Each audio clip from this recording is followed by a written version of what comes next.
going to have Italian tonight, and it is stuffed Italian shells.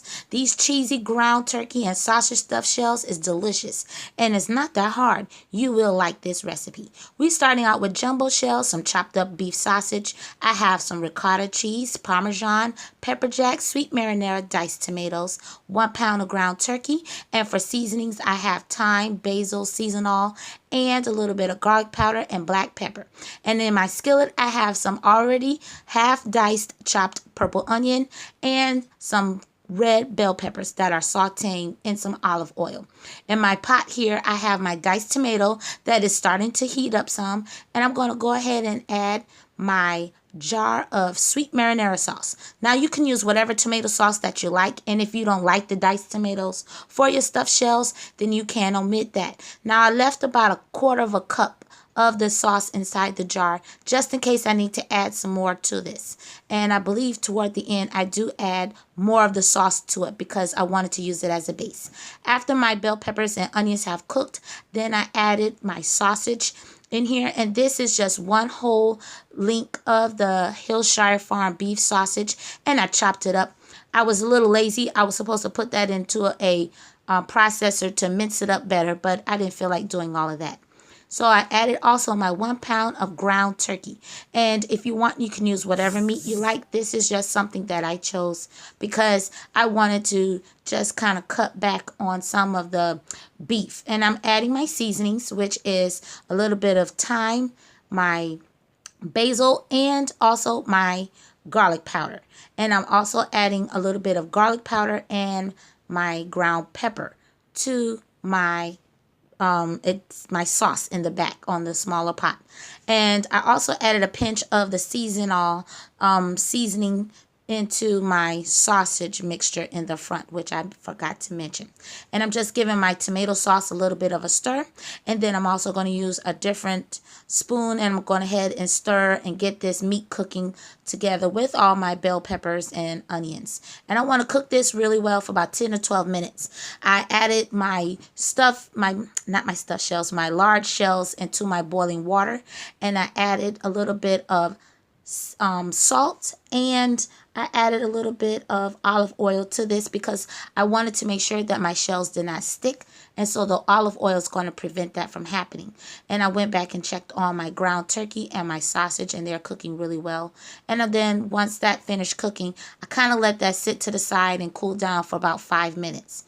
After it has cooled down, as you can see, then I have my pepper jack that is going to go into there, and I'm only using a half a bag in here because the rest I'm going to use on top. So I'm using about a half a bag of my pepper jack cheese, place that to the side, and then I'm going to go and use my whole container of my ricotta cheese. Now this is whole milk ricotta cheese. If you're trying to watch a little bit of your fat, then you can do the low fat ricotta, but we want this dish to be full of flavor, and it will have flavor with the low fat, but I'm not worried about calories at the moment.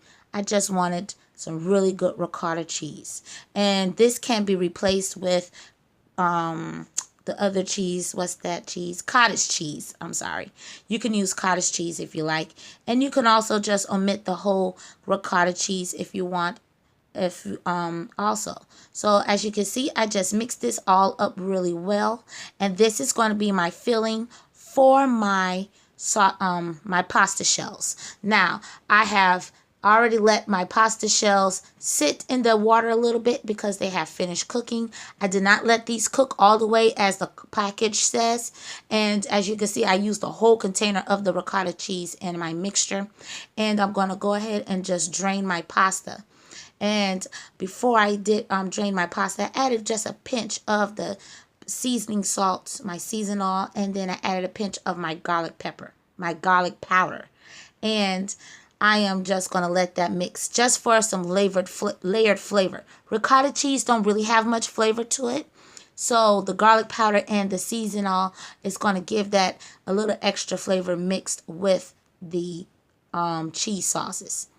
So I took 1 large spoon. I'm going to put some of the tomato sauce at the bottom of my dish here. And this is so that the pasta does not stick to the bottom. Now, if you want, you can also spray it with a little bit of your olive oil spray, but I didn't want to go through that step. The tomato sauce does pretty well at keeping the pasta from sticking. And I'm just making sure I cover all the areas of it so that the sauce will be able to, prevent it from sticking, as I said earlier, in the bottom. So I went ahead and I grabbed one of my large pasta shells that I have already drained from the water, and I just started loading them up and placing them in my dish. Now the pastas was still a little bit hot, but I just kind of worked with those that I wasn't so hot, and those that were a little hot, I kind of rested them in the sauce and just topped them and filled them that way. But you want to fill these up as much as possible because these pasta shells are so large and they are so good. I mean, they're going to be really, really hearty. And these are just 3 of them. And I just went ahead and filled up the rest of the pasta shells as I got them all together. And I filled up this dish, and I realized that I had so many pasta shells, I had to pull out an extra pan that I lined with some parchment paper, and I lined it with a little bit of the sauce at the bottom so that way the pasta did not stick. And those are my filled pasta shells all the way to the top. Now, what I'm going to do is I'm going to add some of that sauce to go on top of the pasta because, like I said, the shells did not cook all the way in the water. So they cooked about a good halfway through, and this sauce is going to let them finish cooking in the oven. And you want to make sure that you have enough sauce on your pastas shells so that way they can cook fully. You don't want any tough, or you bite into your shell and it has a little toughness in the middle. So you want to make sure you have enough sauce to cover over all of your shells. And as you can see, all of my sauce covered all the shells nicely, as well as the sauce that was at the bottom of each dish. So this is going to give it a lot of flavor, and all that juice from the tomatoes is just going to cook through. Now this is my Parmesan cheese. You can use the Parmesan and Romano mixture if you like for as cheeses, or you can use mozzarella cheese. Just whatever good cheese you have, you want to top your pasta shells with, because they are going to give it so much flavor and make it taste so delicious. And I just went ahead and I filled up both pans with this Parmesan cheese topping. And then I added the whole container. As you can see, there was nothing left in that container as far as cheese wise. Now I went ahead also and used the last half of my pepper jack cheese, because this is going to be so loaded. It's going to be so delicious and cheesy. And you just want to make sure you use half of the portion on one pan to make sure that you get that even flavor. And I use the other half portion on the other pan. And you just want to sprinkle it evenly all over. And that's how it looked before I put it inside the oven. So as you can see, my oven was preheated at 375. And then I set my timer to 25 minutes. So that way the pasta can cook all the way through, and that cheese can get really nice and bubbly. So I placed both of them in the oven and let them cook. And this is how it looked after 25 minutes. You can see at the edges how the cheese and the sauce was bubbling so nicely. Don't that look so good? All that nice, delicious flavor, that little peppery flavor of the cheese, that little bubble that's right there because it just came out the oven.